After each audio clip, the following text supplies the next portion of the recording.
C'est la différence qu'il y avait entre Moshe Rabbeinu et David Ameler.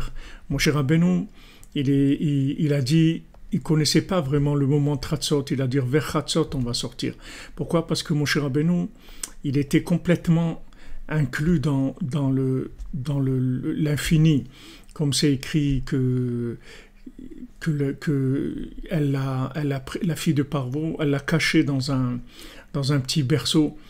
Vatitzpenehu, elle l'a caché.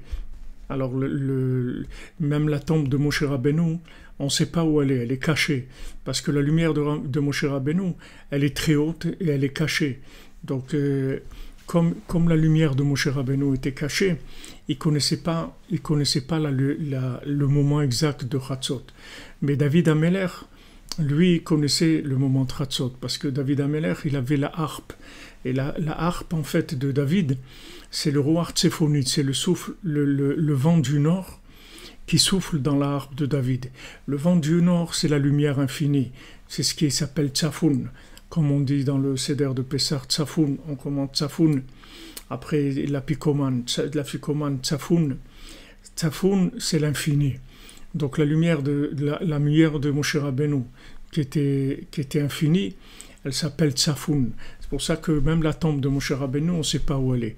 Maintenant, ce qu'il avait, David Ameler, d'extraordinaire, c'est que comme il avait la harpe, en fait, la harpe, c'est quoi? C'est un traducteur. C'est un traducteur, c'est quelque chose qui transforme la lumière infinie dans une mélodie, et que cette mélodie, après, elle va devenir de la connaissance, de la sagesse.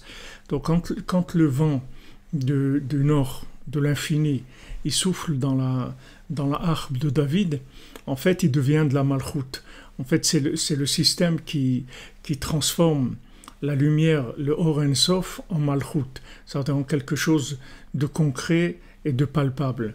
Donc c'est pour ça que David Ameler, il appelait Hachem Chatzot Laila Akum Leodot Lach Al Mitzpete Tzidkecha. C'est-à-dire que le nom d'Hachem, c'est Chatzot. C'est-à-dire, qu'est-ce que ça veut dire le nom d'Hachem, c'est Chatzot?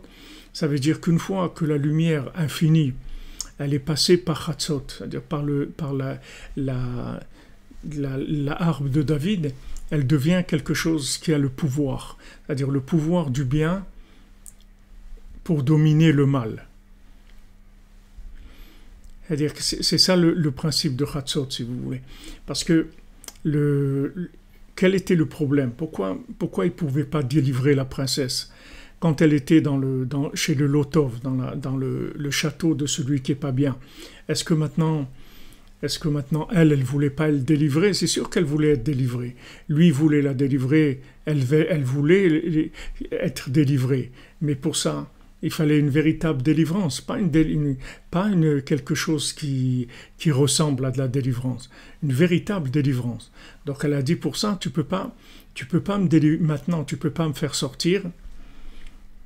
Tu vas me faire sortir si tu te languis pendant 1 an de me faire sortir, et après tu vas pas manger. Bon, il n'a pas tenu pas manger, et après tu vas pas boire, pour pas boire du vin et pour pas te saouler, et il a pas réussi, et après il a dû chercher très très dur, et jusqu'à qu'il a trouvé le château en pierre précieuse et la montagne au nord.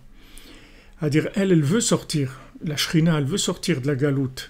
Notre âme, elle veut sortir, mais le problème, c'est que pour la faire sortir, il faut un pouvoir véritable, c'est-à-dire il faut que le pouvoir, il soit à Hachem.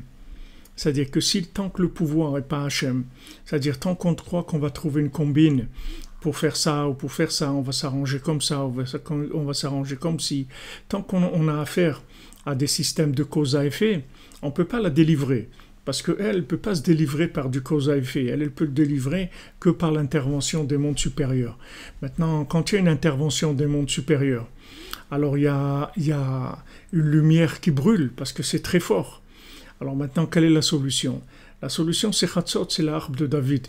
C'est-à-dire que maintenant, la harpe de David, en fait, c'est un outil qui recycle la lumière infinie pour la transformer en pouvoir divin dans le monde de la matière, c'est-à-dire dans le monde matériel dans lequel on est. Donc ça, ça, si vous voulez, c'est le principe c'est le principe de Chatzot et de la harpe de David. C'est-à-dire, la harpe de David, c'est un outil, c'est comme un transformateur, si vous voulez. Imaginez-vous, vous avez maintenant un barrage d'électricité qui fournit des milliers de kilowatts, c'est-à-dire qu'il y a une force très très grande dans l'électricité. Maintenant, avec ça, vous ne pouvez rien faire. Vous ne pouvez pas allumer une ampoule, vous ne pouvez pas faire marcher une machine, ni une voiture, ni rien, vous ne pouvez rien faire. Donc maintenant, il vous faut un transformateur. C'est-à-dire, ce transformateur, il va adapter la lumière divine à ce qui se passe dans la journée. C'est-à-dire que, en fait, Hachem, il veut nous aider. Hachem, il nous aime. Il veut nous aider. Il veut tout. Il veut tout pour notre réussite, puisqu'Hachem, il souffre de notre douleur. Donc Hachem, il veut nous délivrer. Hachem, il fait tout pour nous délivrer. Le problème, c'est qu'il n'y a pas de transformateur. C'est-à-dire que si Hachem, il intervient d'une manière trop directe, ça va tout brûler. C'est-à-dire ça va entraîner encore plus ça va entraîner encore plus de destruction. Parce que si la lumière, elle s'approche trop de nous, alors en même temps, on va voir nos défauts, et en même temps, le jugement, il va commencer à être très dur, etc. Donc il faut une lumière vraiment adaptée. Et c'est pas une lumière adaptée une fois pour toutes, on a acheté le transformateur et c'est tout. C'est que il faut tous les jours. Si c'est pas tous les jours, ça marche pas. Si c'est pas tous les jours, ça marche pas. C'est-à-dire que chaque fois qu'on se lève à Chatzot, en fait, on a réglé notre transformateur pour la lumière divine, pour la journée. C'est-à-dire que maintenant, dans la journée, on est en longueur d'onde par rapport au divin, mais dans le pouvoir, c'est-à-dire dans la réalisation de ce monde.